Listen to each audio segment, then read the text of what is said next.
ગુજરાતમાં ફરીથી વરસાદનો નવો રાઉન્ડ શરૂ થવાનો છે। અલગ અલગ બે સિસ્ટમો બની રહી છે। એક બંગાળની ખાડીમાં અને એક વેસ્ટર્ન ડિસ્ટર્બન્સ સર્જાયું છે। હવામાન નિષ્ણાત અંબાલાલ પટેલે આગાહી કરી છે કે આગામી 8 ઓગસ્ટથી ફરીથી ભારે વરસાદનો નવો રાઉન્ડ શરૂ થવાનો છે, જેમાં હવે વારો ઉત્તર ગુજરાત અને મધ્ય ગુજરાતનો રહેશે। હવામાન વિભાગે પણ આગાહી કરી છે કે હવે વરસાદના નવા રાઉન્ડમાં ઉત્તર ગુજરાતમાં ભારે વરસાદ પડી શકે છે।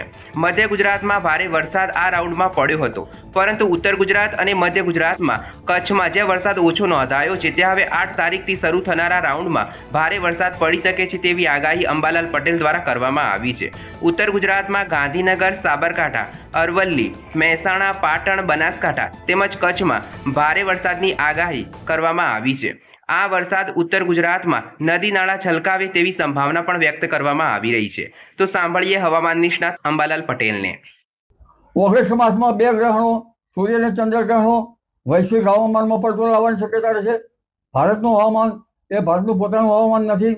દક્ષિણ ગોળાર્ધમાં પ્રવર્તતી વરસાદની સ્થિતિ પર તેના પર અસર કરે છે। આ ઉપરાંત વરસાદની સ્થિતિ અંગે જોઈએ તો તારીખ 5 ઓગસ્ટ બાદ વાદળવાયુ જણાશે, પવનની ગતિ હમણાં રહેશે, પરંતુ તારીખ 8 ઓગસ્ટથી 15 ઓગસ્ટ વચ્ચે ગુજરાતના ભાગોમાં વરસાદ થવાની શક્યતા રહેશે।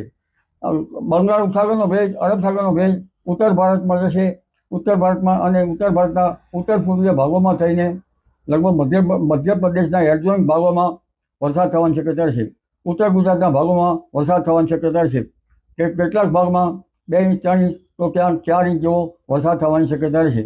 મધ્ય ગુજરાતના ભાગોમાં પણ વરસાદ થવાની શક્યતા રહેશે। દક્ષિણ ગુજરાતના ભાગોમાં ભારે વરસાદ થવાની શક્યતા રહેશે। તાપી નદીનું જળસ્તર વધવાની શક્યતા રહેશે।